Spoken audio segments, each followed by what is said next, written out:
అమ్మా అమ్మా ఏమ్మా ఏం చేస్తున్నావు? ఏం చేయాలని ఆలోచిస్తున్నా. అవునా, ఏంటి ఈరోజు కొత్తగా బట్టలు మడతేస్తున్నావు?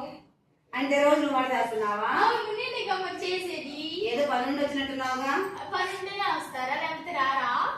నాకు తెలిసి నువ్వైతే రావు. ఏంటమ్మా అలా అంటావు? నీ మీద నమ్మకం లేదు కానీ చెప్పు. ఏం లేదమ్మా, చెప్పాలా వద్దా అని ఆలోచిస్తున్నా.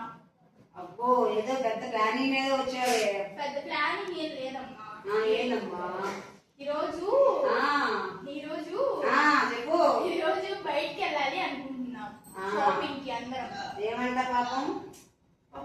హాలిడేస్ ఇచ్చారు కదా, కాలేజ్ స్టార్ట్ అయినప్పుడు కొత్త డ్రెస్సులు కావాలి కదా. ఇక కాలేజీ కొత్త డ్రెస్ కొనుక్కోవడానిక, నాకు చదువుకోవడానిక? చదివితే కొత్త డ్రెస్ కొత్త డ్రెస్ వేసుకొనే చదవాలా? కాలేజ్కి వెళ్ళేది ఎందుకు? అంత డ్రెస్సులు వేసుకుంటే మేము బ్లౌజ్ తీసుకున్నా అని చెప్పారు. ఎంత పర్సెంట్ వచ్చిందమ్మా?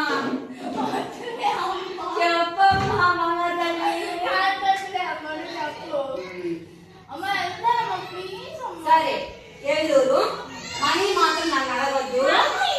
నీ పాకెట్ మనీ ఉంటుందిగా, పైసలేమో బయటికి వెళ్ళారు.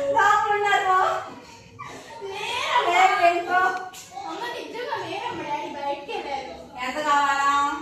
2000 అమ్మా. 2000 2000 మాకు పెట్టుకోమంటావా? ఇంకా 2000 చాలు. సరేలే, ఫోన్ పే చేస్తాను కానీ. నువ్వు ఇప్పుడు నా కళ్ళ ముందే చేయాలి, తర్వాత చేస్తాను చేయవు. నా కళ్ళ ముందే చేయి ఫోన్ పే. చేసాకు తొందరగా కావాలా? టైం ఎంత అయింది? ఏమో తెలీదమ్మా. చూసి చెప్పు ఫస్ట్ నాకు. ఆగు, నేనే చూసి చెప్తాను. 3:30 అయింది. 3:30 అయింది కదా, 5 o'clock ఉండాలా? 5 o'clock లేకపోతే రెండోసారి బయటకి అడుగులు కట్టిను. సరే, ఖచ్చితంగా 5 అంటున్నావా? ఎందుకు చిన్నమ్మాయి కూడా వస్తుందా? ఆ పిల్ల రాకపోతే ఇంకా మేము బతికే ఉంటామా అమ్మ? ఆ పిల్ల కూడా వస్తుంది. సరే, ఇద్దరు జాగ్రత్తగా రండి. సరే అమ్మ.